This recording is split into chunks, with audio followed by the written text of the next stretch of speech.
Hoy está con nosotros Sergio Núñez, que es nuestro especialista en temas laborales, y estamos probando un formato distinto, teniéndolo únicamente a él. Hoy, en vez de tener un panel, tenemos un único invitado. En las ediciones anteriores, por lejos, o sea, pero por mucho, la enorme mayoría de las preguntas iban sobre temas de su especialidad. Hemos tenido novedades ayer, entonces me pareció que era oportuno concentrarnos en esto hoy. Vamos a ver cómo sale. Les presento entonces a Sergio, que es abogado, fundador y titular del estudio Núñez y Asociados, asesor de empresas, miembro paritario, sector empleador de diversas actividades, secretario de Departamento Política Social de la UIA, miembro de la OIT Sector Empleador, miembro del Tribunal Arbitral de la Comisión Administradora del Río Uruguay, conferencista de diversos cursos y seminarios de Argentina. Sergio, muy bienvenido. Hola, Y ya Alejo. podés, y ya sugiero, dado que somos nosotros dos, que mantengas el micrófono abierto, no hay necesidad de estar enmudeciéndolo. Yo por ahí sí me enmudezco cuando vos contestes. Entonces, y una última aclaración y ya arranco, ¿no? Ahora que ya pueden empezar con las preguntas, y ya tengo una primera de Billy que te voy a hacer. Vamos hasta las 7. Si terminamos antes, no hay problema. Pero no vamos a ir más allá de las 7. Si quedan preguntas por responder, nuestro compromiso es contactarlos offline en las próximas 24 o 48 horas para brindar respuestas a todas las inquietudes que puedan tener. Muy bien. Billy dice: Sergio, ¿podés describir someramente, en orden, los pasos a seguir para aplicar el artículo 223 bis? Yo ya sé por qué te reís, Alejo. Yo ya sé, ¿se lo puedo contar a la audiencia? Por supuesto. Justamente minutos antes de arrancar, yo le comenté a Alejo que tenía una presentación para contar esta herramienta que generalmente es muy interesante por lo que queda para utilizar, y me dice, bueno, si querés, presentala, y si alguien pregunta, presentala y avanzá. Entonces, bueno, les voy a compartir una presentación del artículo 223 bis, conforme la pregunta de Billy. Yo les quiero contar, va a ser medio sucinto, pero de acá incluso le pueden surgir nuevas preguntas y voy a estar muy encantado de poder contestarlas. Allá por el mes de marzo, cuando empezó todo esto, nosotros estábamos esperando el mes de abril, sobre todo porque el aislamiento había dispuesto que el trabajador iba a estar aislado en su casa, sin prestación de tareas, pero manteniendo su remuneración. Pensamos que en marzo se iba a abrir la posibilidad de despidos por causa de fuerza mayor, o eventualmente suspensiones, que es una herramienta que da 75 días y que es muy importante, pero lamentablemente no fue posible. Pero este decreto sí da una ratificación de lo que son las suspensiones del 223 bis, que yo ahora lo voy a decir, lo voy a explicar, porque los prevé expresamente que están exceptuados del decreto y que se pueden aplicar. Para no demorar tanto, por el momento es la única herramienta que existe habitual para disminuir la carga salarial y cargas sociales. Es un escenario que se pacta con los empleados una suspensión. Esa suspensión se establece con un acuerdo con los trabajadores, y es la clásica suspensión que tenía antes la industria automotriz. Entonces recuerdan que en algún momento decía, bueno, General Motors cerró su planta por 30 días, todo el personal suspendido. Ellos compensaban ese importe, lo compensaban con una asignación especial que era no remunerativa. Esto fue receptado por la ley y se estableció que se pueden pactar con los empleados y con los sindicatos la posibilidad de que el monto que se pacte por suspensión sea no remunerativo. No es una decisión exclusiva de la empresa, requiere el acuerdo de los trabajadores, requiere la conformidad sindical, puede ser colectivo o particular, eso depende, y la homologación es un requisito para que las sumas sean no remunerativas y podamos ahorrar una gran cantidad de fondos en el cash flow de la empresa.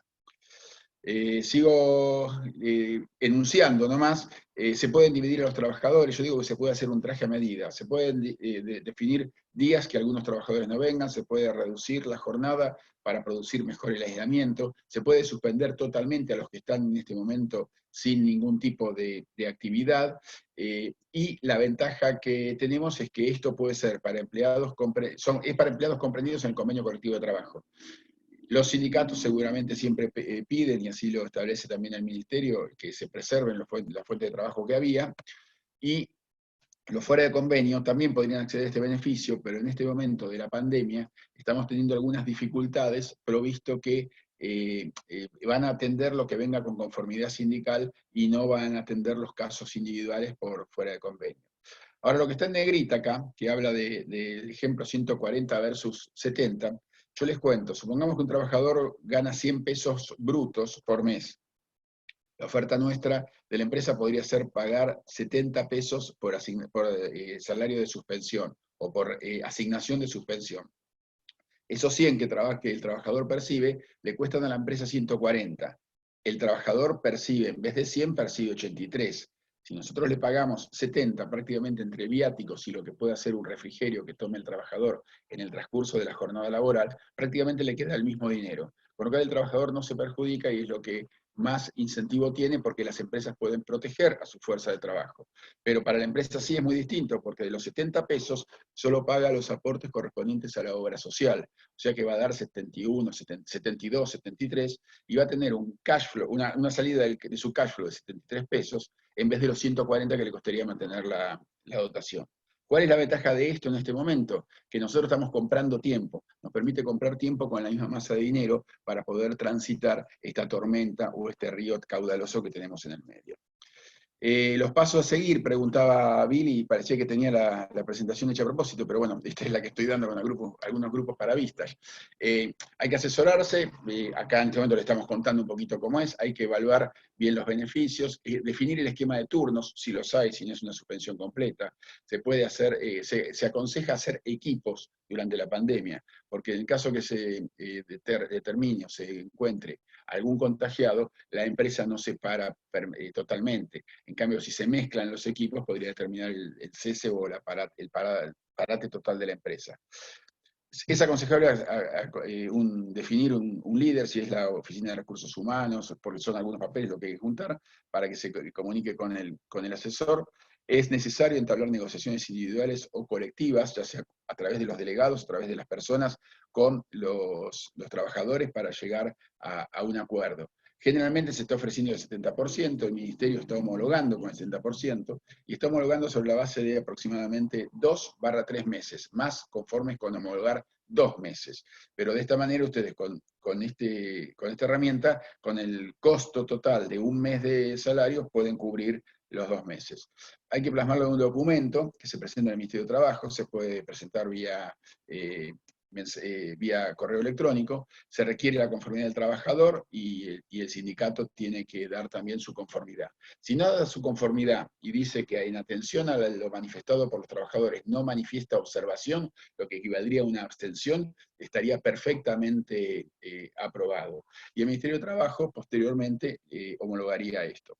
Para algunas empresas lo que le aconsejo es, como puede tardar un poquito la homologación, tener bien presente el número de expediente para poder eventualmente liquidar esta asignación no remunerativa, refiriendo ese número de expediente y no tener que pagar en el 931 las cargas sociales, más allá de que están con algunos beneficios postergadas.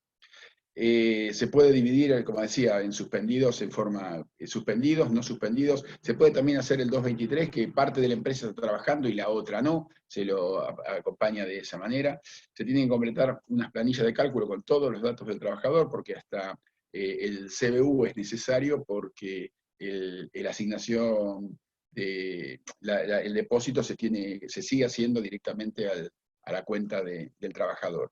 Tienen que preparar la personería, a lo mejor usted tiene un apoderado o tendrá que ir la presentación del presidente de la sociedad, y definir un domicilio constituido durante la pandemia y también un correo electrónico para la época del aislamiento. Bueno, esto ha sido en tambor batiente, pero es un escenario general de este tema. Si después ustedes, si hay más preguntas de este tema, dispuesto, y también, por supuesto, todas las novedades de ayer. Perfecto. Muchas gracias, Sergio, muy claro. Ignacio pregunta, ahora con el decreto 376 que reemplaza el 332, para el caso de los que ya se registraron en ATP informando solo el personal dentro de convenio, ¿cómo deben hacer para agregar al personal fuera de convenio? ¿Se informa la totalidad del personal nuevamente? Fantástica la pregunta, me encanta. Sí, por lo siguiente, acaba de salir una disposición de AFIP que prorroga, o sea, el término de inscribirse en el ATP había vencido primero el 15 de abril y después se prorrogó por un día el 16 de abril.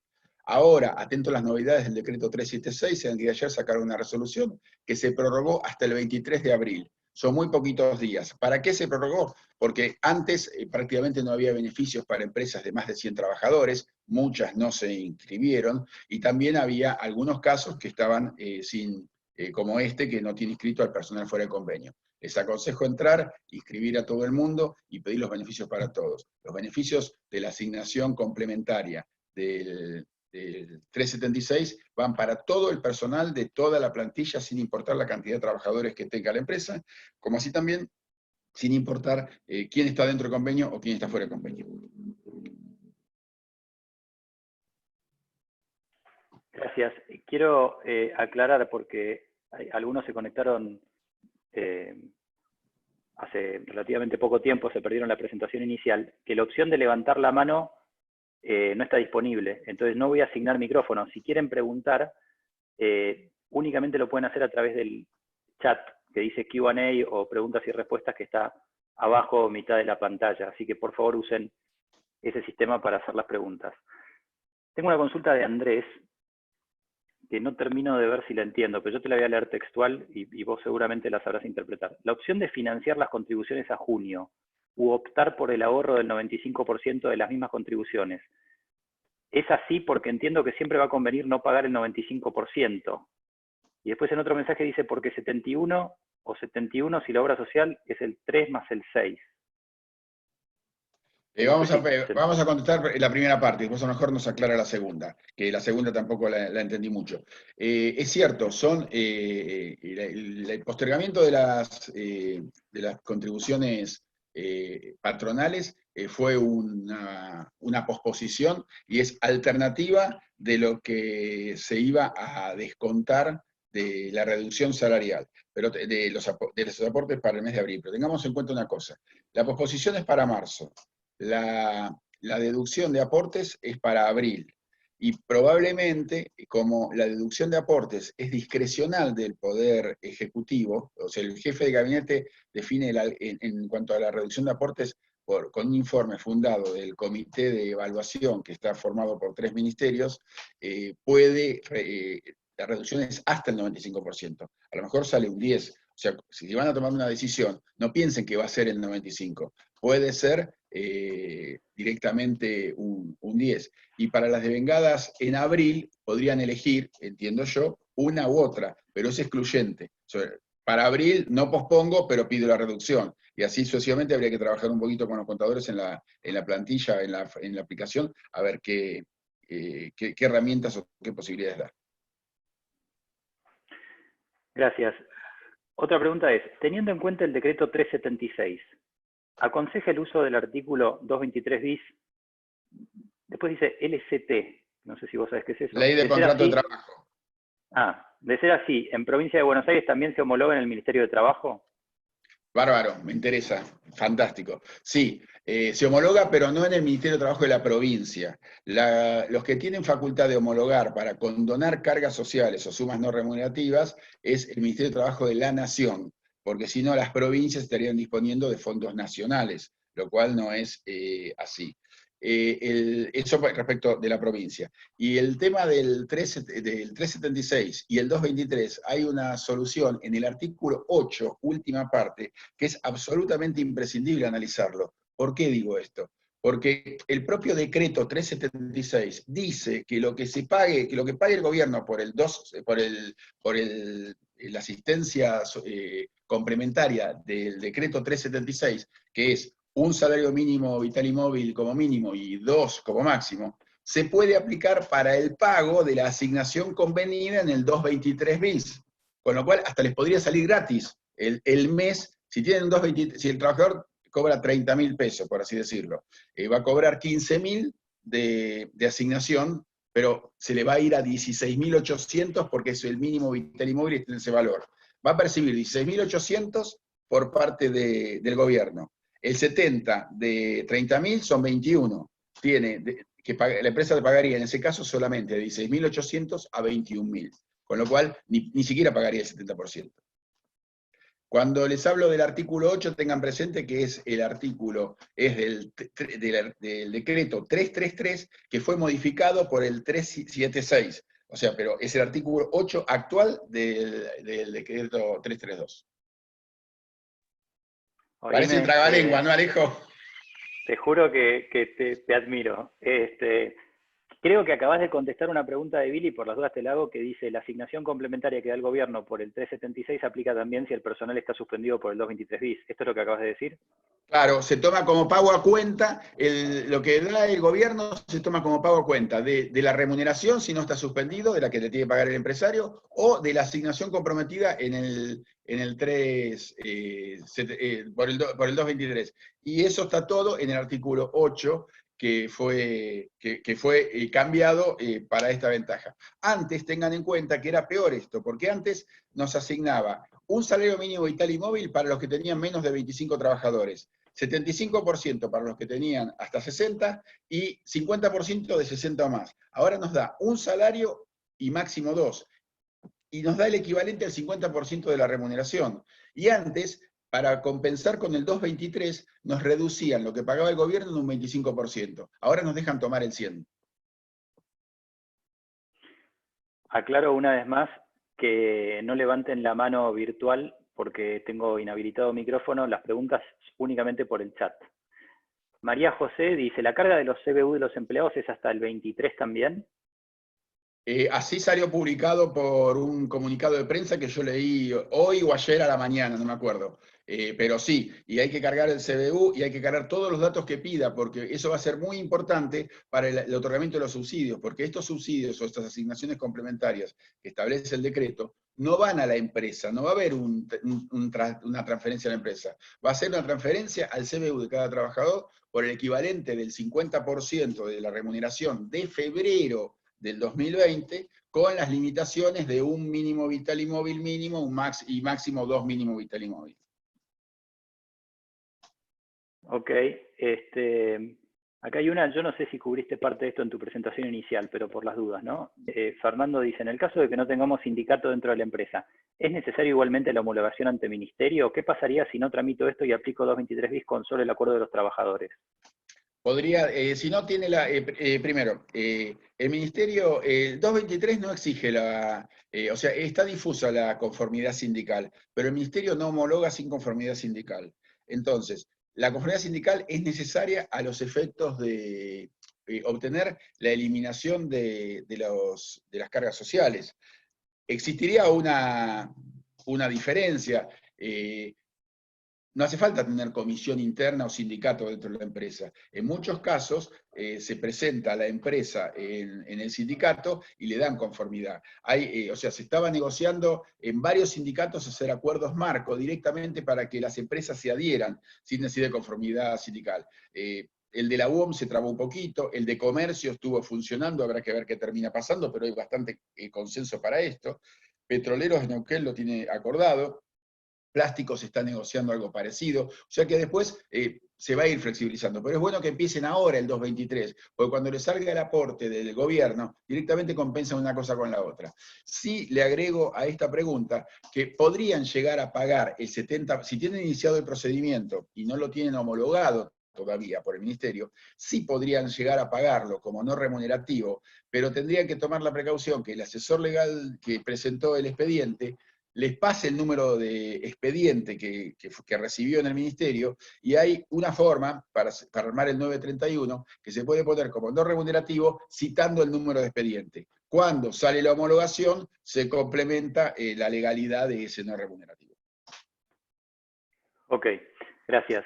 Juan José dice, si mi empresa se quiere acoger a alguno de los beneficios que hay disponibles para pagar sueldos y aportes patronales, pero en mis cuentas bancarias hay dinero disponible, ¿puedo tener alguna sanción?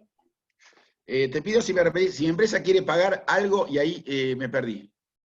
Sí, perdón, voy más lento. Si mi empresa se quiere acoger a alguno de los beneficios que hay disponibles para pagar sueldos y aportes patronales, pero en mis cuentas bancarias hay dinero disponible, ¿puedo tener alguna sanción? No, sanción ninguna, pero se puede acoger a los beneficios, porque lo que el decreto manifiesta es que van a evaluar exclusivamente la facturación del 12 de marzo del 2020, del 12 de marzo al 12 de abril del 2020 versus 12 de marzo, 12 de abril del 2019. Eso lo van a inflacionar, van a producir una inflación, un ajuste conforme la variación de precios del sector al que se dedica la empresa, y eso va a dar, si hay una deducción sustancial de la facturación, le van a conceder. No va con el tema de, entiendo que no va a ir con el tema de cuenta corriente bancaria. Y por supuesto sanción no puede haber ninguna. A lo sumo podrán decir que como no es necesario y el dinero no alcanza para todos, que se lo cercenen, no se lo concedan, pero la verdad es que no es un riesgo de sancionatorio. El sueldo del socio gerente de una SRL, ¿también puede incluirse para el beneficio del pago complementario de 33.000? Si el socio gerente estuviera en relación de dependencia, sí. Si no está en relación de dependencia, no. Hay veces que los socios gerentes son socios de la sociedad y además socios gerentes y ni siquiera están en relación de dependencia. Si tiene recibo laboral, sí. Pero bueno, tampoco sería demasiado porque le van a pagar 25 o 30 mil pesos. No creo que eso resuelva el problema de ninguna empresa, ¿no?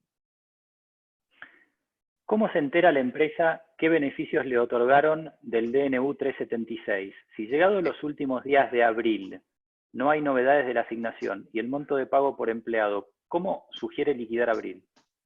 Primero, al momento de la inscripción le están pidiendo que haga un domicilio fiscal electrónico ad hoc para este tipo de cuestiones. Estos domicilios fiscales, estos correos o este domicilio o este mail donde hubo el domicilio fiscal, hay que tenerlo, ¿cómo se llama? Lo tiene que tener establecido. Muchas empresas ya lo tienen, pero tiene que estar expresamente controlado porque ahí la AFIP va a hacer todas las comunicaciones, tanto de la concesión como del rechazo de los beneficios. Y me parece que había una segunda parte de la pregunta, Alejo, ¿puede ser? A ver, espera que me fijo, porque esa ya la tiré a otro lado. Algo de liquidar abril, me parece que era. ¿Cómo sugiere liquidar abril? Y bueno, si está presentado para la opción una cosa es el 223 bis. Si está presentado para el 223 bis, podría liquidar abril como no remunerativo y con la salvedad del expediente. Si está esperando la asignación complementaria del gobierno, podría pagar la diferencia de lo que considera que le van a dar al trabajador, transferir eso y esperar a resultas para el 5 o 6 de mayo, que seguramente estarán transfiriendo. Y en caso de negarle el beneficio, seguramente lo tendrá que integrar la empresa con posterioridad. Ok, y acá tengo una aclaración de una pregunta que antes no habíamos entendido. Dice que vos dijiste que pagamos 70% y con obra social se va a 71,72. Pero pagamos el 3% del empleado y el 6% del empleador, y esto da casi un 77. ¿Es correcto lo que Bueno, digo? sí, se paga eso, son 76, hice la cuenta en el aire, pero igual es sustancial, es casi el 50%. Y si a eso le agregamos la incidencia de lo que podría ser la asignación complementaria del 376, a lo mejor termina pagando el 20. Muy bien. Marcelo te pregunta, ¿cómo documentás el acuerdo del 223 bis con el SECLO y el Ministerio cerrados? No hay que documentarlo en el SECLO, hay que presentarlo en el Ministerio, en la mesa de entradas del Ministerio, con un correo electrónico y esperar ahí a que asignen el número de expediente. Y después con ese número de expediente tratar de seguirlo en relaciones laborales o donde haya sido remitido para poder obtener el beneficio. No lo están recibiendo por correo electrónico, están asignando expediente por correo electrónico. Si decidís suspender personal en mayo, ¿cuánto tiempo toma la gestión de aplicación y homologación del 223 bis? Yo sí voy a suspender en mayo, empezaría a hacer el trámite ahora, total, porque tiene que preparar el documento, tiene que conciliar con los trabajadores, tiene que obtener la conformidad o el silencio sindical y tiene que presentarlo. Yo creo que ya estamos en tiempo para presentarlo en mayo. Hay algunas empresas que el 10-15 de abril lo presentaron por abril completo. Si la homologación sale por todo abril, ya va a poder aprovechar algo en abril, pero si no... para mayo ya estaría en tiempo de empezar a trabajar en esto. A ver si vos entendés esta pregunta. ¿Cómo crees que ellos van a saber cuál es el 50% de cada empleado para depositar eso? también me hice la misma pregunta y voy a contarles las reflexiones que tuve, porque el 50% del neto, dice ahora, ¿el neto qué es? ¿Hubo vacaciones? ¿No hubo vacaciones? O sea, le pagaron las vacaciones en enero, pues se las tomó del 1 al 15 de febrero, entonces en febrero cobró medio mes, y entonces, bueno, yo supongo que a lo mejor electrónicamente lo pueden calcular, pero yo presumo que va a haber mucha cantidad de problemas en esto, porque no se olviden que se inscribieron 420.000 empresas. No obstante eso, yo creo que en los formularios de ingreso, de inicio de este trámite, de este pedido, hay que declararlo. Y a lo mejor ellos lo cruzan contra la información que tengan cargada del 9/31 de febrero. Todavía esta información, seguramente van a pedir esta aclaración, y pienso que sería necesario, porque si lo tienen que calcular ellos, me parece que no tiene manera de cerrar por la cantidad de liquidaciones, que esto va a ser para 40, para 3, 4 millones de personas. Pueden pedir también una ampliación de información que tiene el Ministerio, tiene facultades para mandar al correo electrónico una ampliación de información, y probablemente le diga, bueno, cómo se desagrega, póngame lo que era remuneratorio, lo que no era no remuneratorio. Puede darse el caso también que hablamos del 50% del neto. Si es un vendedor que tiene una comisión monstruosa en febrero, ¿lo van a pagar igual? Bueno, son incógnitas, el decreto todavía no dice nada de eso. Ok, y decime si, porque estas próximas dos me parece que tienen que ver con esto mismo que acabas de decir. Una es si hay alguna información acerca del criterio que tomará el gobierno para otorgar la asignación salarial, y la otra es para el cálculo del 50% del sueldo de febrero, cómo juegan los 4.000 pesos que se habían otorgado por decreto. Y los 4.000 pesos esos por decreto estaban como aparte de la convención, de las convenciones colectivas de trabajo. Yo creo que lo van a calcular, de alguna manera van a tomar, porque habla de tomar el neto. El neto es lo que percibió el trabajador al bolsillo, y en ese neto estaba cargado, incluido los 4.000 pesos de aquella oportunidad. Pero bueno, también hay que tener en cuenta que el Ministerio, el comité de evaluación y seguimiento, puede dar algunas pautas al jefe de gabinete para el otorgamiento de estos beneficios, particularmente el de la reducción de carga social, ¿no?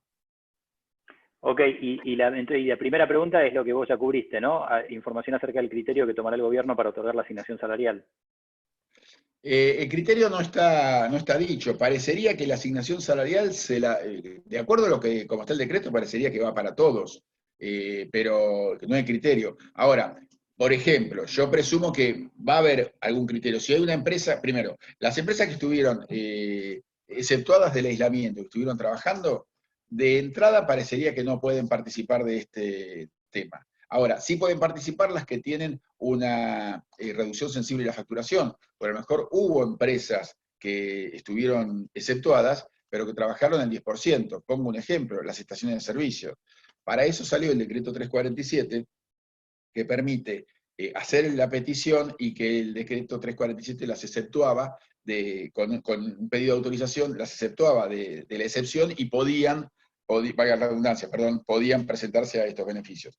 Pero hay que ver van a quedar casos concretos sueltos, me parece, en el medio, ¿no? En el caso que el empleado no tenga cuenta CBU, ¿cómo hace para cobrar o pierde el beneficio? En este último tiempo se surgieron procedimientos muy imaginativos. Lo que pasa es que haya empleado sin cuenta CBU es bastante difícil, porque es una obligación. Hoy es una obligación el depósito por medio de acreditación bancaria. Esto no está resuelto, pero sí tengamos en cuenta que en todo este mes se generaron métodos de pago en efectivo con cajero, mandándole un código y una clave y una contraseña a la persona con su número de DNI. Pudieron retirar los subsidios y las ayudas sociales que dio el gobierno. Probablemente establezcan algún sistema de esa naturaleza, pero no es lo habitual que no tengan cuenta CBU los trabajadores inscritos en legal forma, que son los únicos que pueden percibir estos beneficios. Bueno, déjame ver si entiendo bien esta pregunta que viene de Marcelo, y lo digo por las dudas que no la interpreto, después me la vuelva a formular. Dice, mi empresa es esencial. Al personal de más de 60 años y licenciados por enfermedades, ¿se le liquida con el 70% vital y móvil? Entiendo que esa es la pregunta. ¿Vos la ¿La entendés si yo te la hago así? Yo entiendo, a ver si entiendo lo siguiente. Él podría, o sea, no se liquida con 70% mínimo vital y móvil. Si lo tiene a los mayores de 60 años y si tienen enfermedades, tiene que tenerlo en aislamiento. Si es esencial y son mayores de 60, pero no tienen las enfermedades del listado, debería estar trabajando. Si están trabajando, cobran el 100% de su remuneración. Si están en aislamiento, ellos podrían incluso, respecto a los trabajadores, tramitar el 223 bis. Y ahí nacería el 70%, pero automáticamente el 70% no existe. Y una consulta que ya vino, pero que aparentemente quedó desconectado y no terminó de escuchar tu respuesta. ¿El acuerdo de los 223 bis en provincia de Buenos Aires se homologa también en el ministerio? Sí, había dicho, se homologa en el Ministerio de la Nación. En todas las sucursales, en todas las jurisdicciones de Gran Buenos Aires, hay delegaciones regionales del Ministerio de Trabajo de la Nación. El Ministerio de Trabajo, y en el interior, en las provincias también, por supuesto, no sé dónde es si es de interior o de Gran Buenos Aires. Pero el Ministerio de Trabajo de la provincia no tiene facultades para homologar baja de sumas no remunerativas que bajen los aportes, porque los aportes son dinero nacional del Estado y no de las provincias. Ok. Aclaro a los que están escuchando que me quedan 2 preguntas en el chat para que vayan formulando más preguntas si es que las tienen. Si no, no voy a estirar esto más allá del interés que tengan en seguir preguntándole a Sergio. Eduardo pregunta, ¿cómo juega la posibilidad de suspensión con la prohibición de despedir? Bueno, tenemos suspensión, o sea, tenemos prohibición de despedir por el decreto 329 sin causa, tenemos prohibición de despedir por causa de fuerza mayor y tenemos prohibición de suspender por causa de fuerza mayor. Pero el 223 bis en el propio decreto 329 está expresamente autorizado como una herramienta utilizable por los empresarios para poder monitorear el impacto de la pandemia. O sea que se puede utilizar esta herramienta justamente por esa autorización. No es una suspensión específica, no es una suspensión genérica, es una suspensión específica con un beneficio para el trabajador. La suspensión por causa de fuerza mayor podría ser hasta 75 días si no estuviera prohibida y sería sin pago alguno de salario. Lo que buscó el gobierno es proteger el ingreso del trabajador y esas son las suspensiones que autorizó, no las por causa de fuerza mayor que eran salario cero. Ok. Sandra pregunta, ¿qué pasa con los monotributistas? ¿Pueden acogerse a estos beneficios?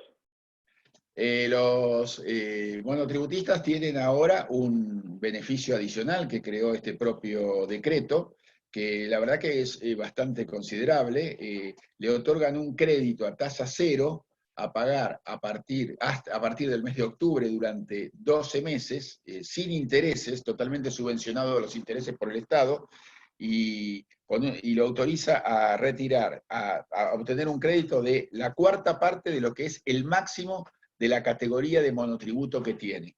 O sea, si un trabajador tiene 800.000 pesos de monotributo, debería poder retirar 200.000, pero tiene un límite máximo de 150.000. Si el monotributo es de 600, retira todo su máximo, y si es de 400, el crédito será por 100. Se paga en 3 meses consecutivos y por cuotas iguales.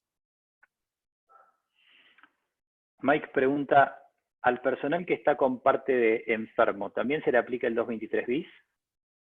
Bueno, habría que ver qué tipo de patología y qué tipo de enfermedad era. Si logra un consentimiento, o sea, le voy a dar una pregunta, le voy a dar una respuesta en interés empresario. La licencia por enfermedad tiene otra naturaleza. Si logra el consentimiento, el trabajador tiene una dolencia leve, bueno, en esta situación de emergencia podría aprovechar alguno de los pocos beneficios que tenemos, ¿no?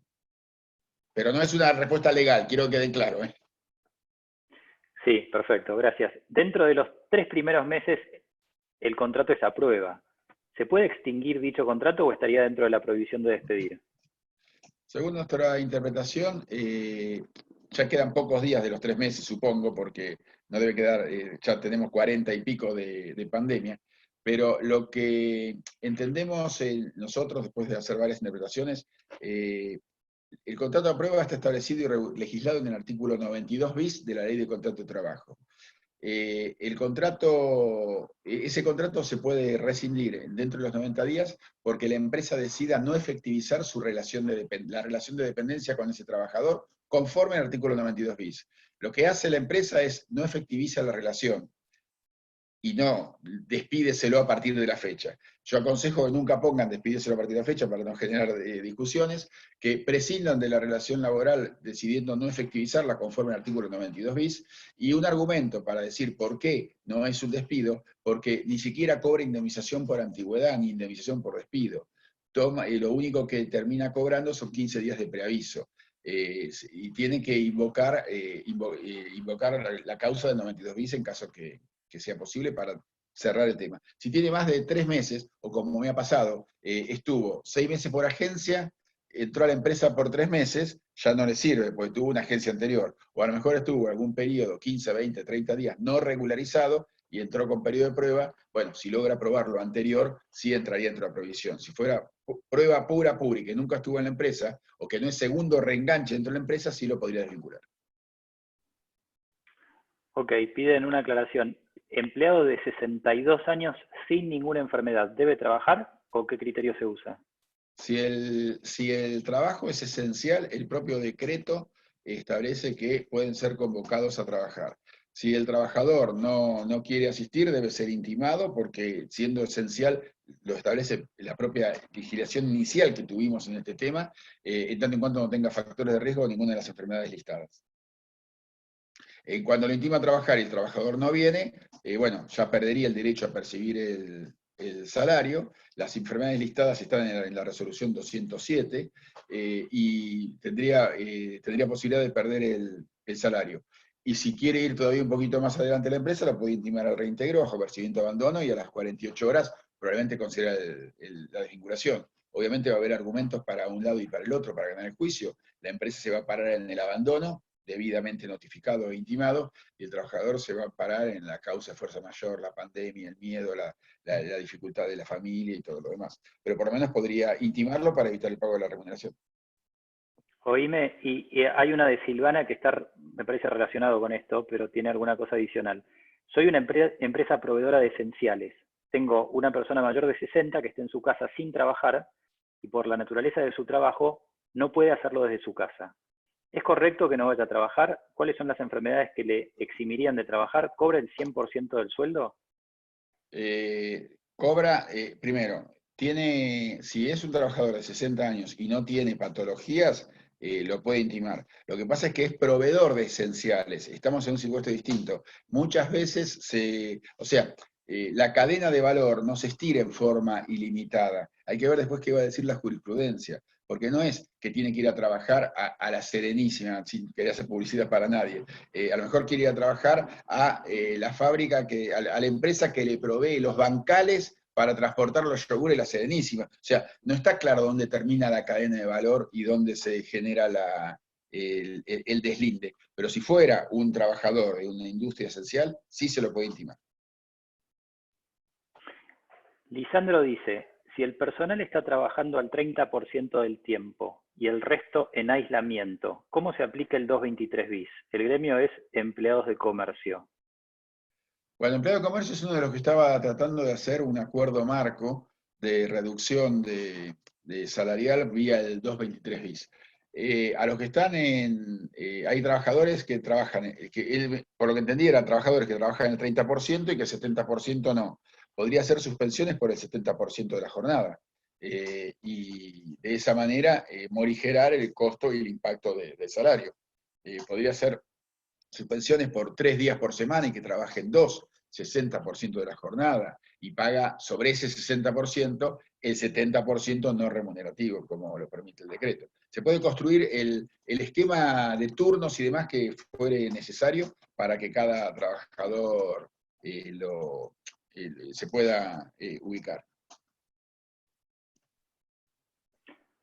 Mauro pregunta, ¿cómo pensás que actuarán o juzgarán los juzgados laborales en caso de existir un litigio por haber sido despedido por fuerza mayor con anterioridad al decreto que lo prohíbe? Y la misma pregunta si fuera con posterioridad. ¿El decreto tiene más peso que la ley de contrato de trabajo? Primero que el decreto que lo prohíbe es un decreto de necesidad y urgencia, que de ser ratificado por el Congreso va a tener la misma validez en la escala de leyes. Pero si lo despidió antes de que se prohíba ese despido por caso de fuerza mayor, yo tengo para decirle que el abogado de esa empresa va a tener posibilidad de muchos argumentos de defensa, porque en realidad lo que nos está pasando en la Argentina y en el mundo es un caso de fuerza mayor de libro, es una definición de libro. Lo que dicen las definiciones del libro, algunas son más complejas y demás, pero es aquello que imprevisto o que previsto no pudo evitarse. Más claro, hay que echarle agua, esto es así. Lo que pasa es que la jurisprudencia podría interpretar que debería haber tenido otro tipo de conducta, y me parece que lo que es el despido por causa de fuerza mayor con posterioridad, sí va a ser convalidado por la jurisprudencia, la ilegitimidad de ese despido, y el problema que podría llegar a tener esa empresa, hay que ver el caso concreto y demás, pero el problema que podría llegar a tener esa empresa es que le ordenen la reinstalación, porque el decreto dice que se presume no realizado, y le van a caer todos los salarios caídos de ese trabajador. Ok, gracias. Aprovecho para recordarles a los que me están escuchando, los oyentes, que la participación es únicamente a través del chat, así que no levanten la mano porque tenemos los micrófonos silenciados. Alejo, se me acaba de ocurrir una cosita del anterior. Tengan presente que durante todo este periodo está rigiendo la doble indemnización. O sea que cualquier despido que se considere injustificado va a correr con la doble indemnización. Eso me había quedado pendiente. ¿Se debe informar a la ART el personal que está realizando trabajo remoto por ser diabético? ¿Y de qué manera? Nuestra ART no tiene un método fijado para informar.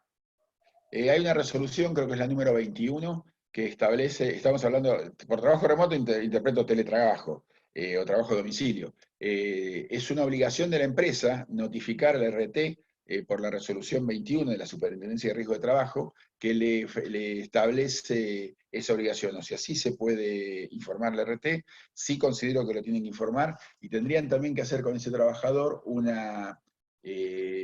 convenio de trabajo, de teletrabajo excepcional, por dos motivos: para que después no le exija teletrabajo permanente después de pasada la pandemia, y segundo, porque de ser teletrabajo sin que sea excepcional, como en este caso, puede llegar a tener requisitos adicionales. Por ejemplo, si fuera trabajo normal, tiene que ponerle una silla ergonómica, tiene que ponerle el mousepad, tiene que pagarle la conexión de internet, tiene que pagarle la computadora. Todo eso en esta emergencia no se dio, y debería constar en ese documento de teletrabajo por emergencia, tanto porque no se le den los materiales, y además que pueda exigirle la vuelta al trabajo culminada la emergencia.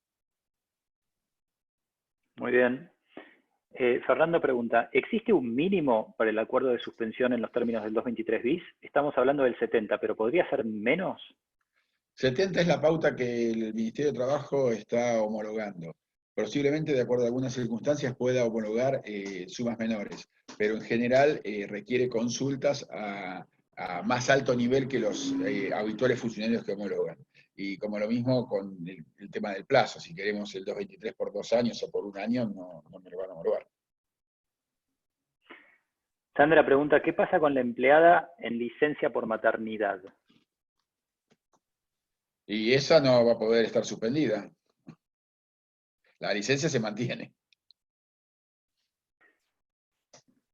Eugenia pregunta, ¿el nuevo decreto contempla diferencias entre personal que pudo trabajar con modalidad home office y los que no para el pago del 50% de las remuneraciones? ¿De dónde saca el 50% de las remuneraciones? No lo sé. A ver, ¿me la repetís? A ver si entiendo lo que me dice. Repetímela.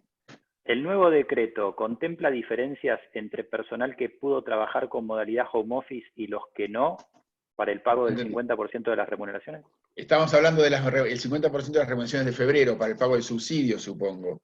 Entiendo que no, porque el home office cobró la remuneración plena, e incluso se debieron tributar cargas sociales completas por ese trabajo home office. Pero no va a haber home office en febrero, porque en febrero no estábamos en la... o sea, no va a haber home office producto de la pandemia en febrero. O sea, yo creo que la base va a ser el salario de febrero, y no se tomó marzo justamente para no contaminarlo con el tema de la pandemia. Ignacio La ayuda dice, podría pedirla. bien, Ignacio pregunta, la mayoría de mis miembros que se registraron en ATP aún no recibieron respuesta. Si no hay respuesta durante más de 1 o 2 semanas, ¿se debe asumir que es rechazo? No necesariamente, yo creo que van a tener una demora muy importante porque esto es un manejo de una información incalculable. Si 300, de las 420 que se inscribieron, 300.000 piden este beneficio y de las 300.000 hay solo 10 personas de promedio, cuando en realidad sabemos que hay algunas empresas de 1.000 y de 2.000 trabajadores que podrían pedirlo, estamos hablando de 3 millones de trámites. Es un... no se interpreta que, no interpreta que no. Yo creo que van a contestar. O van a pedir más requisitos como para ganar tiempo para poder cumplimentar el resto. Muy bien. Marcelo dice, ¿tenés idea para actividades completamente prohibidas? Entre paréntesis pone eventos. Si la prohibición de despidos, o sea, es una empresa que está en ese rubro, ¿no? Entiendo. Si la prohibición de despidos corre la misma suerte que otras actividades, y si crees que es defendible en un hipotético juicio posterior. Sí, el decreto no distingue en actividades. Y el decreto rige, el de prohibición de despidos, hasta el 31 de mayo, y el de doble indemnización rige hasta el 10 de junio. Ahí habría que ver si se renueva o no, y ahí evaluar la cuestión. Porque después del 31 de mayo, si no se renueva, ya se podría despedir por causa de fuerza mayor, que ya es el 50% de la indemnización. Y a partir del 10 de junio, si no se renueva, el 11 me cae la doble indemnización. O sea que estamos ahí, estamos a 50 días, pero son críticos esos 50 días. Tengo una logística y encuadra en camioneros. A mis empleados que no hacen home office, estamos descontando viáticos y comidas por los días que no asisten. ¿Esto está bien? ¿Pueden el día de mañana reclamarlo como un derecho adquirido? La reunión, el asunto de camioneros tiene dos rubros, además del básico, tiene dos rubros no remunerativos, que es viáticos y refrigerio, que integra una suma, que constituye una suma importante de los ingresos del camionero. Si están aislados y sin actividad, debe pagar solamente el salario básico, ni refrigerio ni viáticos. Y eso muchas empresas que son clientes míos directos lo están haciendo y no han tenido observación. ¿Es posible acordar con los empleados reducir la jornada laboral porque hay poca actividad y reducir el sueldo sin aplicar el 223 bis? Si hay consenso de los trabajadores, sí, pero sigue pagando, o sea, los trabajadores podrían pedirle una licencia sin goce de sueldo, y transitoriamente por unos días puede funcionar, le pueden pedir una reducción de su jornada, ya sea en horario diario o en días de no ir, pero desde el punto de vista objetivo puede tener algunos riesgos, pero sí, es un camino. Estamos evaluando suspender al personal por el 223 bis, pero vemos que ahora los gremios están presionando que se limite la baja de sueldos en comercio vía suspensión a raíz del decreto 376, entre paréntesis, donde supuestamente el gobierno sería a cargo del 50%. La realidad es que tenemos toda la cadena de tiendas cerradas y se nos complica pagar el otro 50%. ¿Cuál es tu opinión? ¿Qué harías? ¿Avanzarías con una suspensión o esperarías un acuerdo marco, entre paréntesis, que no sabemos si va a salir o no? Ese acuerdo marco, no sabemos si va a salir o no, la semana pasada se frenó.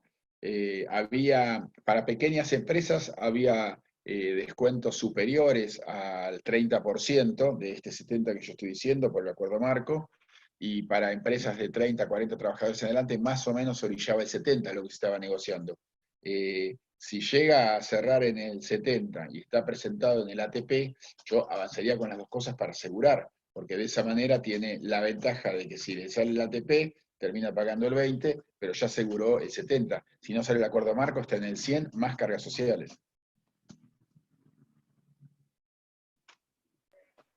¿Pensás que se va a extender la doble indemnización? Es una pregunta muy difícil. Fíjense que todos los movimientos del gobierno se están manteniendo bajo bastante secreto, y me parece que no es algo que guste a nadie, pero es probable que sea pedido por los sindicatos y habrá que ver en qué situación están en ese momento. La verdad es que es un tema de de decisión política, no es jurídico, y para tener una noción de qué puede pasar, tendríamos que se pueden empezar a filtrar algunas cosas respecto de los funcionarios que uno conoce, esto tendría que estar más cerca de la fecha. Hoy, el 10 de junio, que vence la doble indemnización, es el siglo que viene. ¿Los acuerdos de paritarias se siguen actualizando durante la pandemia? Por el momento los acuerdos no han tenido movimiento, no ha habido acuerdos. La mayoría de los acuerdos paritarios del país, yo discuto 4 paritarias por el sector empresario, yo represento a los empresarios. La mayoría vencen, son de abril de un año a marzo del siguiente. Ninguno de los 4 que yo represento se han reunido y no tengo constancia que, salvo por cuestiones de la pandemia, se hayan reunido. Si estuvieran firmados, como estuvieron firmados a lo mejor bancarios en enero, febrero y algo de petroleros, y se homologó, sí, se van a aplicar. O si había alguno que trascendía el mes de marzo y había otro aumento para el mes de marzo. Pero negociación nueva en curso, en este momento no hay. ¿Lo de viáticos y refrigerio cuenta también para Setia? Setia es textiles. Si es una suba no remunerativa, que entiendo que sí, y que está, está condicionada a la asistencia del trabajador, sí, el trabajador aislado no tiene derecho a percibirlo. Si acuerdo con el personal la reducción de salario y jornada, o que pidan licencia sin goce de sueldo, en el caso que ocurra un accidente o un in itinere, ¿la ART cubre? Si está reducción de jornada y el accidente se produjo durante esa reducción de jornada, sí. Y si quiere estar tranquilo, yo, si la reducción de jornada realmente se va a aplicar, notificaría el cambio de horario a la ART. ¿A los viajantes hay que pagarles el mínimo garantizado aunque no estén vendiendo nada? Si es un viajante exclusivo, para hablar de mínimo garantizado, entiendo que me está hablando de un viajante exclusivo, sí, hay que pagar el mínimo garantizado, aunque no esté vendiendo nada. Por supuesto, no tiene que pagarle comisiones, salvo que se hayan devengado previamente al aislamiento y a la inactividad. ¿Qué pasa con el 833 de presentismo? En comercio hay que pagarlo. La verdad que para los trabajadores aislados sería una incoherencia el pago de ese porcentaje de presentismo. Es un presentismo para estar sentado en la casa. Yo me animo a decir que puede haber, o sea, hay argumentos suficientes para discutirlo judicialmente. Lo que sí trataría de evaluar que ningún trabajador con mucha antigüedad y cercano a la jubilación trate de aprovechar esto para considerarse despedido y conseguir un juicio. Porque cuando el trabajador se jubila, si sigue trabajando, pierde la antigüedad, o si no, se tiene que retirar sin pago de indemnización, y nos encontramos con algunas que han tratado de buscar este tipo de cuestiones próximos a la jubilación para llevar un adicional que probablemente no le corresponde. Ok, estoy en recta final. Simplemente quiero reiterar que si no llegamos a despejar todas las preguntas, tenemos el compromiso de responderlas offline, así que agradezco comprensión, voy a terminar puntualmente a las 7. Te voy a leer la pregunta tal cual está, porque no la termino de entender, pero por ahí vos sí. La base que se tomará para el subsidio de abril está planteada que va a ser en febrero. En febrero tuve varias liquidaciones de vacaciones. Se supone que van a subsidiar. ¿Cómo va a ser subsidiado febrero sin importar los rubros? Febrero, la base es febrero 2020 y se va a pagar el 50%. Yo este ejemplo lo di al principio, que es el que te dije, que en febrero capaz que tenía 15 días de vacaciones que cobró en enero y solo tenía la mitad. A mí me parece que a lo mejor el aplicativo pide cuál es la base de cálculo y que se pueda completar la base de cálculo en el aplicativo cuando se denuncia la remuneración del trabajador o algo. Y si no, habrá que aclararlo en su momento y evaluarlo. No hay una reglamentación así al detalle. Es lo que yo dije al principio respecto de que el decreto habla genéricamente y no hay un cómo van a hacer para el manejo de tanta información. Teniendo en cuenta que se realizó el despido, finalizado el aislamiento y por consecuente fin del decreto que prohíbe el despido, ¿recomienda volver a notificar el despido para evitar que se sigan devengando estos posibles sueldos suponiendo un litigio posterior? Sí, pero basándome en el anterior. Ratifico despido dispuesto previo al aislamiento, bla, bla, bla, bla. Y basándome en el despido anterior. No, si el despido fue durante el decreto, bueno, no va a servir esto que digo. Si fue antes del decreto, puede reforzar la posición. Si esto se extiende más en el tiempo, ¿qué podría pasar con el pago aguinaldo con los beneficios del Estado y con el 223 bis? Aparentemente los beneficios del Estado hasta este momento son para abril exclusivamente. El propio decreto que conocimos ayer otorgó autorización al jefe de gabinete para prorrogar los beneficios hasta junio, y en caso que se continúen, aún vencido el aislamiento, dice, a partir de junio, lo autoriza con dictamen favorable del Comité de Análisis y Seguimiento a extenderlos hasta octubre para determinadas actividades. Puede ser sectorial, puede ser parcial, puede ser global, pero no tiene facultades el jefe de gabinete para continuar. Por ahora yo creo que va a ser abril. Es una suma de dinero monstruosa, no sé si van a llegar a pagarla también en mayo. Ok, me parece que llevo para una más y que está un poco relacionado con esto, que dice Florencia: en caso de que me otorguen el beneficio del salario mínimo vital y móvil, ¿la ANSES informará a la empresa los importes que depositará a cada empleado? ¿Se deben retener aportes sobre esas sumas? ¿Cómo impactarán esas sumas en el aguinaldo? Esas sumas van a corresponder como que fuera, o sea, lo que dice es que es un anticipo, que se va a tomar como anticipo de remuneraciones. Tuve un foro hablándolo con varios contadores y al día de hoy no hay un criterio unánime o uniforme de si va a ser remunerativo o no, porque en definitiva, si esa cuenta de remuneración sería remunerativo, si se lo toma como asignación complementaria del gobierno sería no remunerativo. Pero bueno, eso dependeremos un poco de reglamentaciones de AFIP para el siguiente. Desde el punto de vista objetivo, hoy no tenemos ese detalle. Pero sí, el gobierno tiene que informar qué cantidad de dinero le asigna a cada trabajador y le deposita, porque la empresa tiene que tomarlo eso a cuenta y depositar la diferencia. Mira, te voy a dar una última pregunta, pero le quiero pedir a la audiencia, mientras yo te hago la pregunta y vos la contestás, que en el chat, porque como no podemos ver ni escuchar, que en el chat te escriban muchas gracias, porque la verdad que esto que has hecho hoy me parece superlativo y realmente te agradezco. Has despejado 50 preguntas en una hora. Extraordinario lo tuyo y creo que tanto yo como toda esta comunidad te está muy agradecido. Yo estoy viendo que te están diciendo muchas gracias en el chat. Bueno, última pregunta. Hablando de actualizaciones salariales, para camioneros correspondería actualizar un porcentaje de paritarias anteriores en abril y no estoy en condiciones de hacerlo. ¿Lo puedo defender de alguna manera? Primero tiene que averiguar si está homologado, porque el ministerio se demoró con las homologaciones, y si no estuviera homologado, generalmente los sindicatos dicen que sí, y yo no les creo, si no estuviera homologado, no es obligatorio para las empresas del sector. Sergio, querido, muchísimas gracias. A todos los que participaron hoy de este live, muchísimas gracias también. Nos vemos este próximo jueves, pasado mañana, mismo horario. Sergio Núñez, un lujo haberte tenido hoy con nosotros. Muchas gracias. Gracias a todos y a disposición, y si quedan preguntas, como decía Alejo, por el Workplace o por mail se las contestamos. Gracias a todos y luchemos juntos en esta pandemia. Muchas gracias, que estén bien.